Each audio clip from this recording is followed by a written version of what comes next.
The morning sun filtered through the tall windows of Adelaide Cottage as Catherine, Princess of Wales, sat quietly with her cup of tea.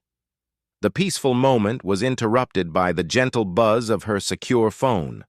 On the other end was Sir Clive Alderton, the King's private secretary, his voice carrying the weight of important news that would change everything she thought she knew about her royal duties. "Your Royal Highness, we need to discuss some immediate changes to your schedule and activities," Sir Clive began, his tone measured but serious. Catherine felt her stomach tighten as she listened. After her recent health challenges and the intense public scrutiny that followed, the palace had been conducting a comprehensive review of security protocols for senior working royals.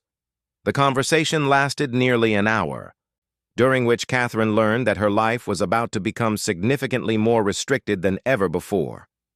The security team, led by experienced professionals who had protected the royal family for decades, had identified several areas of concern that required immediate attention. These weren't suggestions or recommendations. They were mandatory changes that would take effect within days.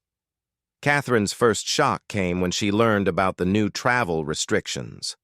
Gone were the days when she could simply decide to visit a local charity or attend a community event with minimal planning. Every single public engagement would now require at least 2 weeks advance notice to the security team. This meant spontaneous visits to schools, hospitals, or community centers, something Catherine had always valued as crucial to staying connected with ordinary people, would become nearly impossible.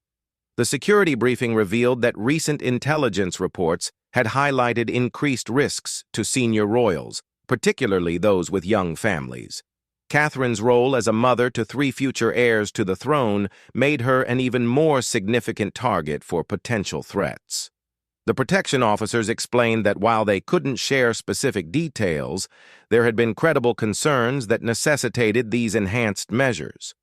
William arrived home during the afternoon to find Catherine sitting in their private study, surrounded by documents outlining the new protocols. His wife's usually bright demeanor had been replaced by a look of concern and frustration. They had both known that increased responsibilities would come with greater restrictions, but neither had anticipated how comprehensive these changes would be. The couple spent the evening discussing what these restrictions would mean for their family life. Catherine had always prided herself on being a hands-on mother, personally dropping off and picking up their children from school whenever possible. This simple pleasure, which connected her to millions of other working mothers across the country, was now being called into question by the security team. The protection officers had expressed particular concern about the school runs. The route to and from Lambrook School had become predictable, creating what they termed a pattern of life that could potentially be exploited by those with malicious intent. While they weren't completely forbidding Catherine from taking her children to school, new procedures would need to be implemented that would make these trips far more complex and less frequent. Catherine found herself thinking about her own childhood and the relative freedom she had enjoyed growing up in Bucklebury.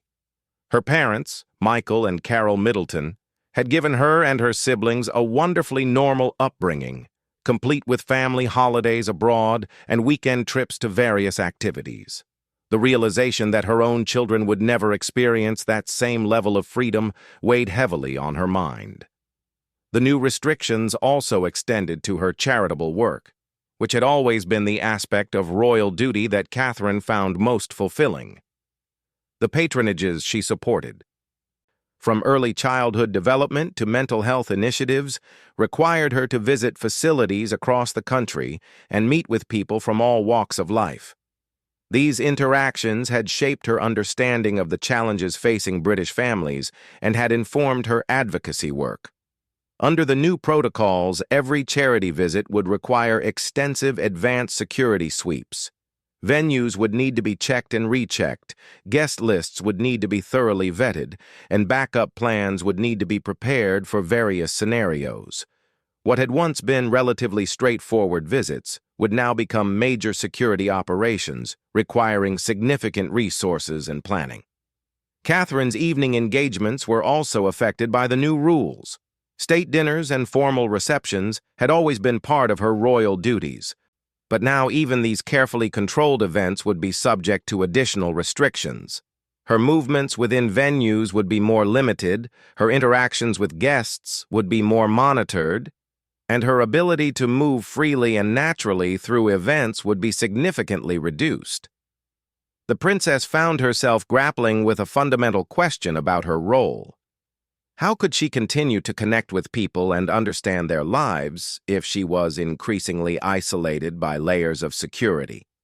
The whole purpose of modern monarchy, as she understood it, was to serve the people and remain relevant to their lives.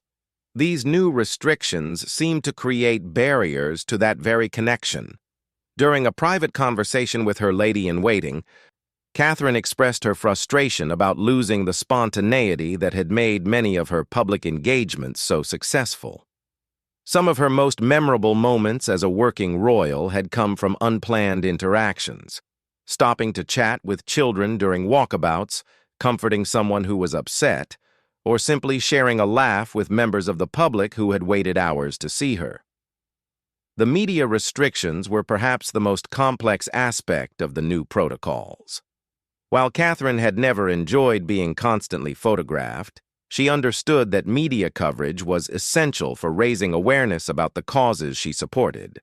However, the security team was now insisting on greater control over press access during her engagements. Photographers would need to be positioned in designated areas only, with their equipment subject to additional screening. The traditional walkabouts where Catherine could move freely among crowds while photographers captured candid moments would now be heavily restricted. Instead, most photos would need to be taken from predetermined positions at safe distances. These restrictions presented a significant challenge for Catherine's communication team, who had worked hard to craft an image of an accessible, relatable princess. The natural, unstaged photos that had endeared her to the public would become much more difficult to capture under the new security protocols. As the day drew to a close, Catherine stood by the window of her home, watching her children play in the garden under the watchful eyes of their protection officers. The sight reminded her of the delicate balance she had always tried to maintain between being a public figure and being a mother. These new restrictions would make that balance even more challenging to achieve. The realization that her life was about to change dramatically was slowly sinking in. The freedom she had fought to maintain, even within the constraints of royal life, was being further reduced for the sake of safety and security. While she understood the reasoning behind these decisions, accepting them would require a significant adjustment to how she approached her role as a senior working royal. Catherine knew that the coming weeks would test her ability to adapt while continuing to serve effectively in her position. The challenge would be finding ways to remain connected to the people she served while operating within these new, more restrictive parameters. As she prepared for bed, she wondered how she would explain these changes to her children and help them understand why their lives were becoming even less normal than before. 3 weeks had passed since the initial security briefing, and Catherine was beginning to experience the full impact of her new restrictions. What had seemed like abstract policy changes on paper were now daily realities that affected every aspect of her life. The first major test came when she attempted to visit her favorite local coffee shop in Windsor, a simple pleasure she had enjoyed occasionally when her schedule allowed. The visit that should have taken 20 minutes turned into a 2-hour operation. Security teams arrived 3 hours early to sweep the location, interview staff, and establish secure perimeters. The other customers were quietly asked to leave before Catherine's arrival, transforming what she had hoped would be a normal interaction into an empty, staged experience that felt completely artificial. Catherine sat alone at a table that had been positioned away from the windows, surrounded by protection officers trying to blend into the background. The barista, clearly nervous about serving a future queen in an empty shop, spilled coffee while preparing her usual order. The entire experience left Catherine feeling more isolated than ever and questioning whether such outings were even worth attempting under the new protocols. The impact on her children's lives was becoming increasingly apparent as well. George, Charlotte, and Louis had always been remarkably well adjusted to their unique circumstances, but the additional restrictions were beginning to affect their daily routines in noticeable ways. Simple activities like going to the local playground or visiting friends had become complicated logistical operations, requiring advanced planning and security assessments. Charlotte had been particularly affected by the changes to their family outings. Her daughter had always enjoyed their trips to local farms and petting zoos, experiences that Catherine believed were crucial for giving her children some connection to normal childhood activities. Under the new protocols, these venues required extensive security sweeps that often disrupted the natural atmosphere Catherine was trying to provide for her family. The school pickup routine had been completely transformed. What had once been an opportunity for Catherine to chat with other parents and stay connected to the local community was now a precisely choreographed operation. Her car would arrive at an exact time, follow a predetermined route, and depart immediately after collecting the children. The casual conversations with teachers and other families that Catherine had valued were no longer possible. Catherine's relationship with her charitable organizations was also suffering under the weight of increased security requirements. Several smaller charities had expressed concern about the costs and complexities associated with hosting her visits. One children's hospice had reluctantly postponed a planned visit because they couldn't meet the security team's requirements for site modifications. The situation became particularly frustrating when Catherine learned that a youth mental health organization had decided to withdraw their invitation for her to attend their annual fundraiser.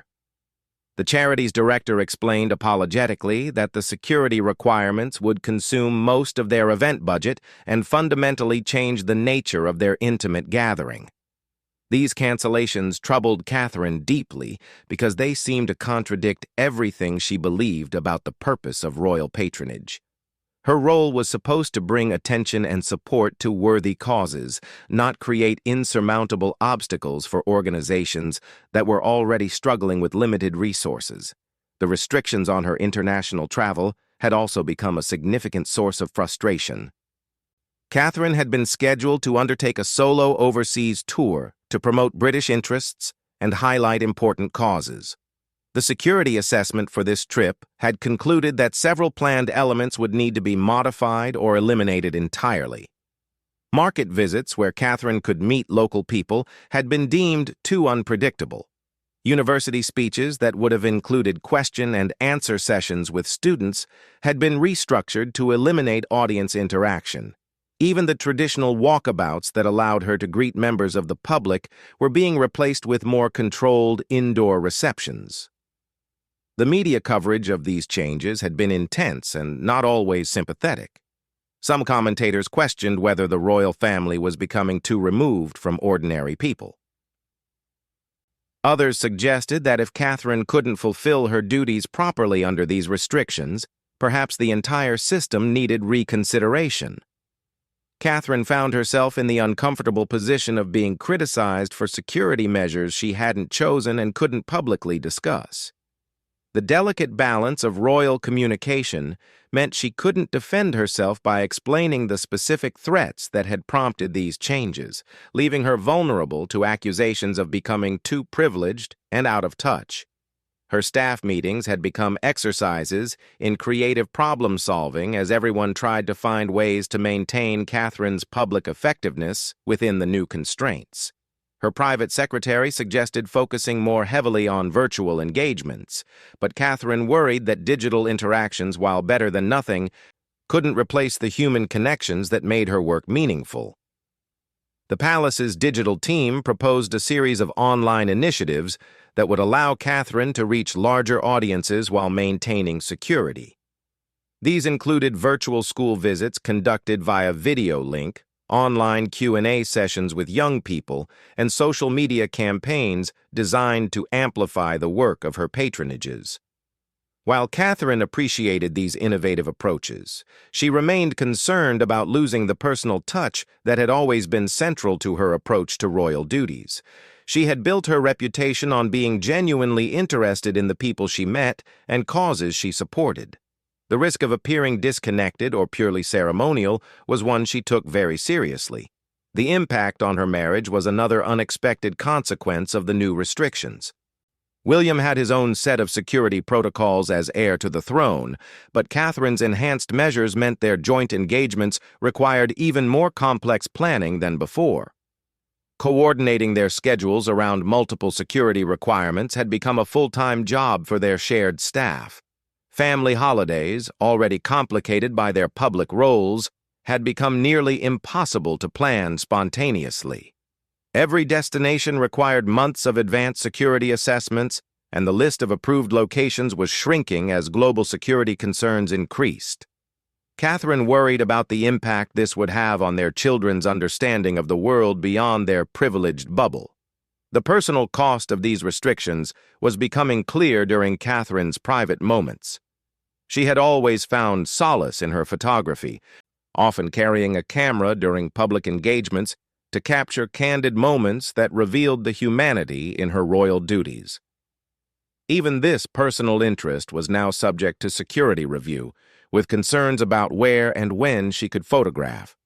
Her fitness routine, which had always been important for managing the stress of public life, was also affected.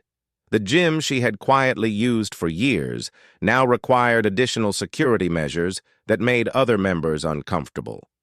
Her morning runs, which had provided both physical exercise and precious thinking time, were now restricted to predetermined routes that eliminated the spontaneity she had enjoyed. Catherine's relationship with her own extended family was becoming more complicated as well. Visits to her parents' home in Berkshire, once a refuge from royal life, now required security assessments that made everyone feel self-conscious. Her siblings, who had always tried to maintain normal relationships with her despite her royal status, found the increased security presence intrusive and awkward. The cumulative effect of these restrictions was beginning to take its toll on Catherine's mental health. She had always been remarkably resilient in handling the pressures of royal life, but the feeling of being increasingly isolated from the world she was supposed to serve was challenging her sense of purpose and effectiveness. Late at night, Catherine would sometimes sit in her study, reading letters from people who had been touched by her work over the years. These messages reminded her why she had embraced her royal role despite its challenges. However, she couldn't help wondering how she would continue to inspire and connect with people if she was increasingly separated from their daily realities by layers of security and protocol. 6 months into living under the enhanced security protocols, Catherine had developed a new perspective on her role and found unexpected ways to adapt to her restricted circumstances. The breakthrough came during a video call with a children's hospital where she was unable to visit in person due to security concerns about the busy urban location. During the virtual visit, Catherine spoke with a young patient named Emma, who was receiving treatment for a rare condition. The 8-year-old girl asked Catherine if she ever felt trapped in her palace, a question that stopped the princess mid-sentence. Emma's innocent observation that they were both in situations they couldn't easily leave had sparked something in Catherine's thinking. That evening, Catherine had a long conversation with William about finding purpose within constraints. They discussed how previous generations of royals had faced different but equally challenging restrictions, from wartime limitations to social expectations that were far more rigid than anything Catherine experienced today. This historical perspective helped her see her current situation as part of a long tradition of royal adaptation rather than a unique personal burden. Catherine began working more closely with her communications team to develop innovative approaches to royal engagement that worked within her security parameters. They created a series of podcast interviews that allowed her to have deep, meaningful conversations with experts and advocates without the security complexities of public events. These intimate audio discussions revealed a side of Catherine that formal speeches rarely captured. The success of her digital initiatives surprised everyone, including Catherine herself. Her virtual school visits reached thousands of children simultaneously, something that would have been impossible with traditional in-person events. Students from schools across the country could participate in interactive sessions about mental health and early childhood development, creating a more democratic form of royal engagement. Her online campaigns for various causes began generating unprecedented levels of public participation. A social media initiative encouraging families to share their experiences with early childhood challenges reached millions of people and created a valuable resource for parents facing similar situations. Catherine realized that technology was allowing her to scale her impact in ways that physical visits never could. The restrictions on her children's activities had led to some unexpected benefits for their family life. With fewer external commitments possible, Catherine found herself spending more quality time at home with George, Charlotte, and Louis. Their evening conversations became deeper, and she discovered aspects of their personalities that might have been missed during busier periods. The children had also become more creative in finding entertainment within their secure environment. They developed elaborate games in their garden, started learning new skills that could be pursued at home, and became more self-reliant in ways that Catherine hadn't anticipated. While she still regretted the loss of spontaneous outings, she appreciated the stronger family bonds that had developed. Catherine's relationship with her charitable organizations evolved in productive ways as well. Unable to visit as frequently, she began having longer, more strategic conversations with charity leaders about their goals and challenges. These deeper partnerships led to more targeted support and better outcomes for the causes she championed. One particularly successful collaboration involved working with a mental health charity to develop a comprehensive online resource for young people. Catherine's inability to visit schools in person had led to the creation of digital materials that reached far more students than traditional visits ever could. The project became a model for other royal charitable initiatives. The media had initially criticized the increased security measures, but public opinion began shifting as people saw Catherine finding creative ways to fulfill her duties. Her authentic engagement in virtual settings and her obvious commitment to her causes, despite the obstacles, earned her increased respect from commentators and the public alike. Catherine also discovered that some restrictions had unexpected advantages for her personal development. The limits on spontaneous public appearances forced her to be more thoughtful and prepared for each engagement. She began spending more time researching the organizations she supported and developing deeper expertise in her areas of focus. Her photography hobby, initially constrained by security concerns, evolved into a more artistic pursuit. Working within limited locations, Catherine began creating more contemplative and intimate images that revealed new aspects of familiar settings. Some of these photographs were later shared to support her charitable work, adding a personal dimension that formal portraits couldn't provide. The international tour that had been significantly modified due to security concerns ultimately proved more effective than originally planned.